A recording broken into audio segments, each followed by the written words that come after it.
Shalom saudari kasih Tuhan, dimanapun saudara berada.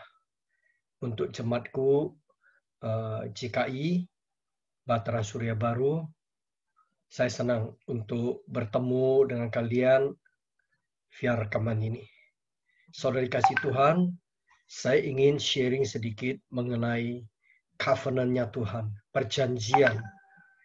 Hal ini sangat penting bagi seseorang, sekalipun dia orang percaya, kalau dia mendapatkan sebuah ikatan perjanjian, divine covenant dari Tuhan, itu akan sama sekali berbeda dengan orang-orang di luar covenant-nya Tuhan. Saya katakan, covenant ini mencakup sebuah perkenanan hati Bapa. Saudara, saya akan share screen. Saudara bisa lihat. Nah, ini saya siapkan renungan singkat saja. Saudara, dikasih Tuhan, ini mengenai perjanjian dengan Tuhan, covenant. Mengapa covenant begitu penting? Nanti kita akan belajar bersama. Kerinduan hati Bapa di surga, untuk mengikatkan sebuah divine covenant dengan saudara saya sebagai anak-anaknya. Firman Tuhan katakan, tetapi Tuhan akan mengikatkan perjanjiannya dengan engkau dan saya pada masa mudanya. Ketika kita bertobat, hati kita berkobar-kobar, roh kita menyala, saat itu ada covenant Tuhan turun dalam hidup kita. Dan hidup kita tidak akan sama lagi, kita menjadi ciptaan baru.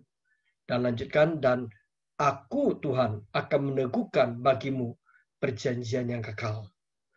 Lanjut, firman Tuhan katakan di Yesaya 16 ayat 62, Tuhan akan meneguhkan perjanjiannya dengan engkau dan saya. Dan kita akan mengetahui bahwa Tuhanlah itu Yahweh. Tuhanlah itu juru selamat. Tuhan itulah covenant buat kita. Nah saudara, New Covenant, perjanjian baru dikenal dengan New Covenant. Ketika darah Yesus menebus engkau dan saya. Kita tidak tiadakan hukum Taurat, tapi kita menggenapi dan memperbaharuinya lewat darah tebusan Yesus Kristus. Demikianlah juga yang mengambil cawan. Sesudah makan lalu berkata, cawan ini adalah perjanjian baru yang dimeteraikan oleh darahku. Perbuatlah ini setiap kali kamu meminumnya, menjadi peringatan akan aku. Ingatlah, dalam ayat dikatakan, ingatlah akan perjanjian baru, New Covenant, yang dimeteraikan oleh darah Yesus Kristus. Saudara kasih Tuhan, engkau dan saya ada di dalam New Covenant-nya Tuhan. Saudara, biarlah engkau dan saya bahwa kita pernah ditebus dengan harga yang mahal, yaitu darah Yesus Kristus yang dicurahkan di atas kayu salib. Dan aku telah berfirman dalam Hakim-Hakim 2 ayat 1b, aku Tuhan tidak akan membatalkan perjanjianku dengan kamu untuk selama-lamanya. Saudara, inilah janji, inilah jaminan, inilah covenant Tuhan berikan kepada percaya kepada Dia. Lanjut, dasar kita hidup dalam perjanjian Tuhan. How we live under the God's covenant. Pertama, kita lihat Mazmur 91 ayat 14.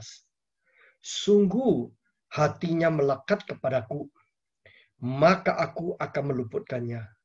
Aku akan membentenginya, sebab ia mengenal namaku. Saudara, dalam ayat ini adalah ayat kunci. Ayat sebagai dasar. Saudara saya hidup dalam perjanjiannya, dalam jaminannya, dalam kekuatan naungan kepak sayapnya, dalam perkenanannya. Live in thy covenant. Satu, biarlah hatimu dan hatiku melekat kepada Tuhan. Dikatakan sungguh.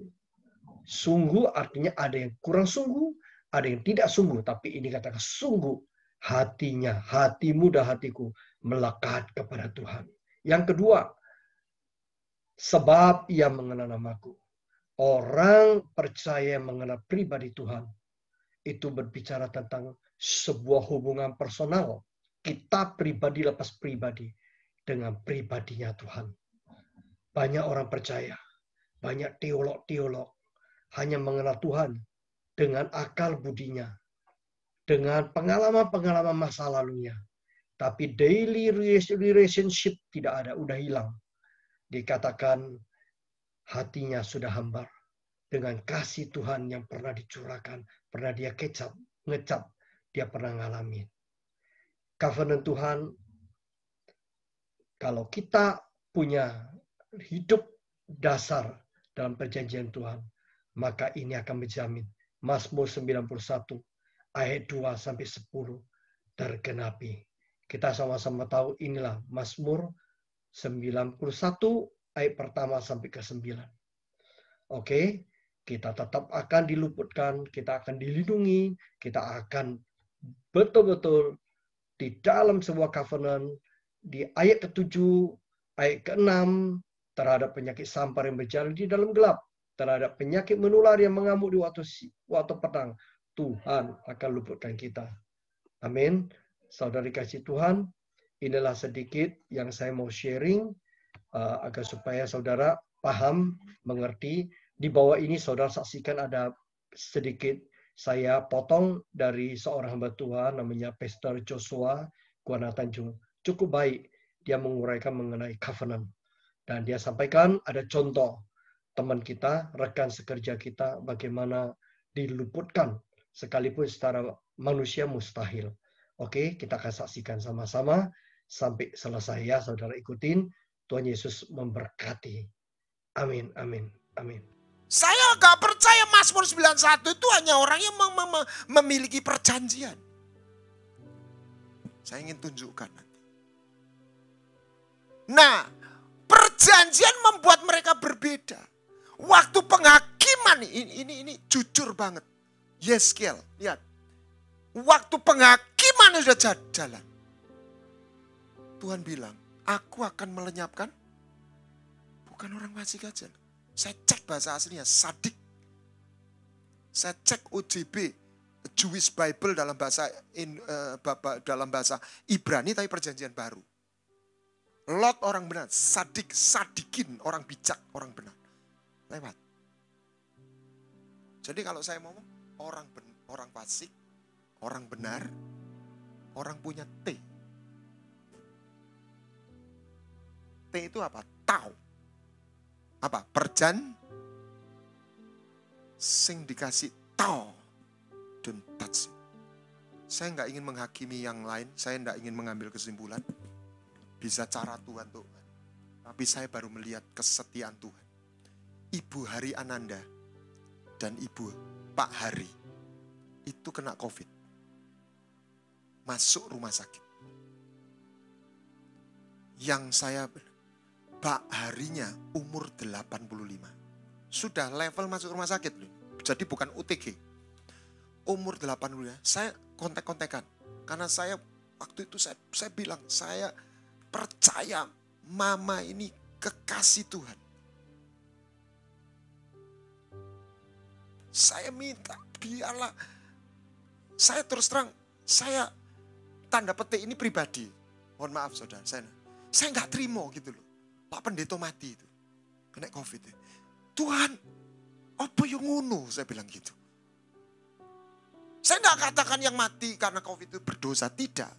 Susah ya mengatakan. Tapi saya cuma lihat, apa yang ngono ya? 85. Ringnya 4. Pacemaker. Pacu jantung. Diabetes. Tekanan darah tinggi. Loh, kok iso urip ya?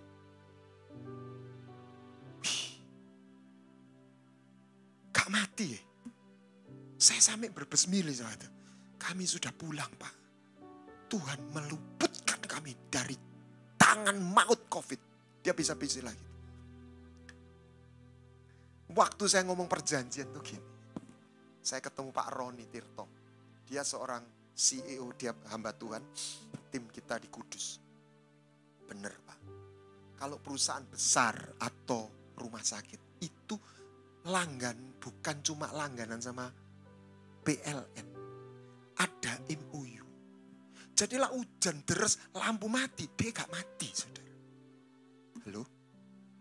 Lah rumahmu, rumahku mati. Kita dapat make, tapi kita gak punya perjan. Lah rumah sakit gak mati, saudara. Amin. Pakai Zoom. Semua orang bilang ya, gratis bisa ya. Tapi 40 menit mati. Mari ngono datanya tidak dienkrip. Keamanan tidak dijamin. Tapi boleh pakai. Permukaannya sama enggak? Sama. Yang saya maksud, sudah waktunya umat Tuhan enggak berhenti jadi istilahnya benar. T itu.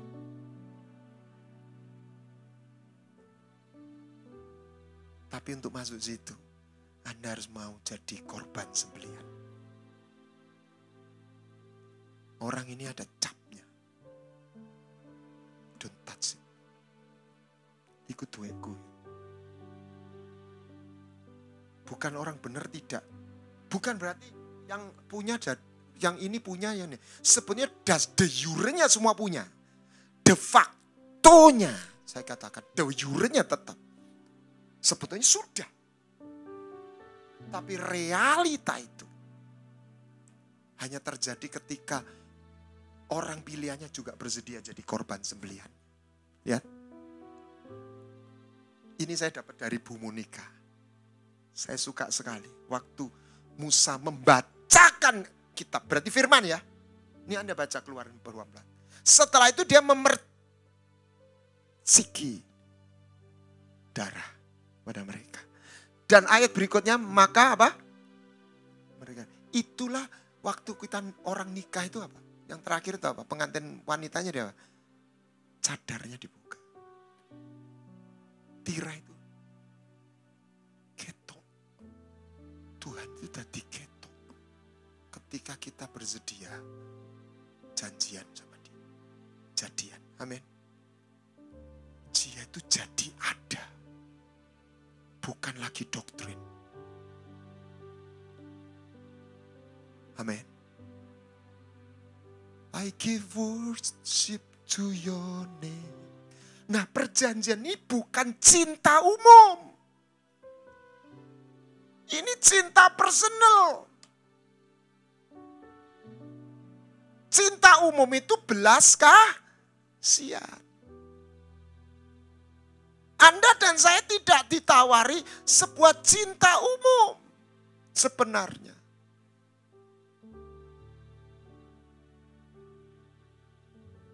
Cinta yang mengandung konsekuensi. Lumats your whole life. Dua pihak menyerahkan dirinya. Amin. Saya tidak ada waktu. Lihat Ismail Ishak bedanya. Gundik sama Esther sama para gundik. Apa yang membuat beda?